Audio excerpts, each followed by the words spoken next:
नमस्कार जी, पत्रकार बंधुओं को सबसे पहले तो पीसी हमने इस बात के ऊपर रखी है जी कि विधायक साहब से हमारे 5 सवाल थे जो हमारे अध्यक्ष साहब के माध्यम से पूछे गए थे। विधायक साहब उन बातों का जवाब नहीं दे रहे थे।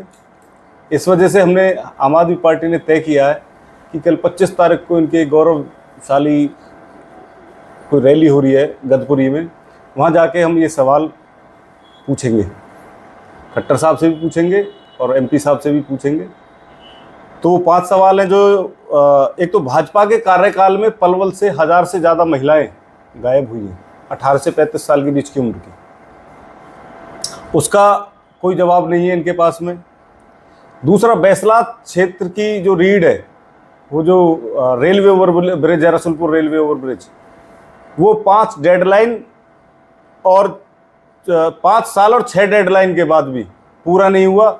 4 वहाँ जाने भी जा चुकी हैं दर्दनाक हादसों में। नगर परिषद में लगातार रिश्वतखोरी के मामले आ रहे हैं, पर विधायक साहब की कान पे बिल्कुल भी जू नहीं रेंग रही। कहीं वो परिवार पहचान पत्र के नाम पे, उसके प्रॉपर्टी आईडी के नाम पे पैसे मांगे जाते हैं, इस तरह की खबरें उनके पास पहुंचती हैं, और कहीं किसी तरह के भ्रष्टाचार का मामला उनके पास पहुंचता, परंतु उन सब चीज़ों को पब्लिक की नज़र में तो वो सारी चीज़ आ रही हैं, पर हमारे विधायक साहब की नज़र में और चेयरमैन साहब की नज़र में बिल्कुल नहीं आ रही है ये।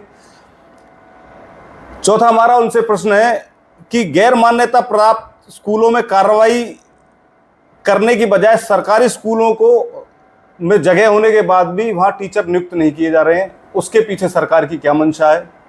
चौथा सवाल हमारा ये है। 5वां सवाल हमारा ये है कि पलवल क्षेत्र के जो लोकल रोड है, जैसा मैं आपको भूटानी जी कई बार पहले बता चुका हूँ, पलवल क्षेत्र के जो लोकल रोड हैं, वो सभी रोडों की जो स्थिति है वो दयनीय है। उन पे कोई काम नहीं हो रहा, अगर काम होता है तो वो सड़कें 1 साल में टूट जाती हैं।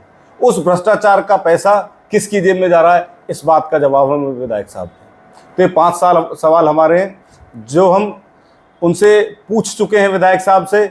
आगे की क्या हमारी रणनीति होगी वो हमारे साथी हरेंद्र जी बताएंगे। धर्मेंद्र जी, नगर परिषद घोटाले को लेकर हम बात करते हैं, आपका ये कहना है कि घोटाले बहुत हो रहे हैं। क्या आपकी किसी अधिकारियों से या ऊपर सरकार के किसी नुमाइंदे से बातचीत हुई, कहीं कोई आपके द्वारा प्रोटेस्ट किया गया इस मामले को लेकर? सर देखिए, हम डीसी साहब से भी मिले हैं इस बात को लेके, परंतु कहीं से कोई संतोषजनक जवाब ही नहीं है। आप समझ के देखिए कि नगर परिषद में जब खुलेआम पैसे लिए जाते हैं, खुलेआम, तब चेयरमैन को नजर नहीं आता, तब विधायक साहब को नजर नहीं आता। तो इन बातों का इनके पास कोई जवाब नहीं है। लोग बिल्कुल परेशान हो चुके हैं, भ्रष्टाचार चरम पर है। हम तो पलवल की बात कर रहे हैं, पूरे हरियाणा में चरम पर है, पूरे देश में चरम पर है, पर ये बेशर्म भाजपा सरकार इनके कान पे बिल्कुल भी जू नहीं रेंग रही। अपने आप को इस तरह से पेश कर रहे हैं कि जैसे इन्होंने कितना बड़ा काम कर दिया। रैली इसलिए कर रहे हैं क्योंकि इनके पैरों के इनका जो सर्वे आया था ना, उस सर्वे में इनके पांव तले से जमीन खिसक गई थी कि तुम कितनी कोशिश कर लो, हरियाणा में तुम लौट के नहीं आ रहे। काले झंडे दिखाओगे तो किस प्रकार की रूपरेखा बनाई? इसकी जो रणनीति तय करी गई है वो हमारे भाई हरेंद्र भाटी हैं, हरेंद्र रहीम जी आर्य जी, वो बताएंगे। सभी पत्रकार साथियों को नमस्कार। अभी मेरे से पूर्व भाई धर्मेंद्र जी ने आपके बीच में हमारे जो 5 सवाल थे, जो हम आम आदमी पार्टी लगातार भाजपा के जो हमारे माननीय विधायक हैं उनसे हम पूछते रहे हैं, लेकिन वो आज तक भी जो है उन सवालों का जवाब देने का वो साहस नहीं कर पाए हैं।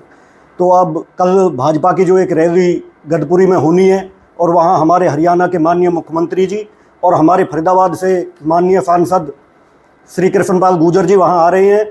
तो आम आदमी पार्टी ने ये रणनीति बनाई है कि आम आदमी पार्टी के जो सभी कार्यकर्ता हैं वो गदपुरी टोल पर रैली के पास एकत्रित होंगे, और वहाँ पर हमारे जो ये 5 सवाल हैं, इन 5 सवालों के बैनर हम सभी ले करके वहाँ पर खड़े होंगे। और हम उम्मीद करते हैं, और आपके सभी मीडिया के साथियों से भी हम अपील करते हैं कि हमारे जो प्रश्न हैं वो माननीय मुख्यमंत्री जी और हमारे माननीय सांसद तक पहुँचें, और वो इनका जवाब देने का जो है वो कष्ट करें। क्योंकि पलवल की जनता, आम आदमी पार्टी नहीं, हमारे पलवल क्षेत्र की जो जनता है वो इन सवालों के जवाब जानना चाहती है। और आम आदमी पार्टी पलवल क्षेत्र की जनता की जो आवाज़ है वो भाजपा के नेताओं, हरियाणा के माननीय मुख्यमंत्री और हमारे माननीय सांसद तक हम पहुंचाना चाहते हैं। नमस्कार सर। पत्रकार बंधु में ये आपके माध्यम से जो ये सरकार अपने 9 साल की अपनी जो रैली कर रही है और उसको गौरवशाली बता रही है, मैं कह रहा हूँ ये गौरवशाली नहीं, ये इनको शर्मशाली रखना चाहिए।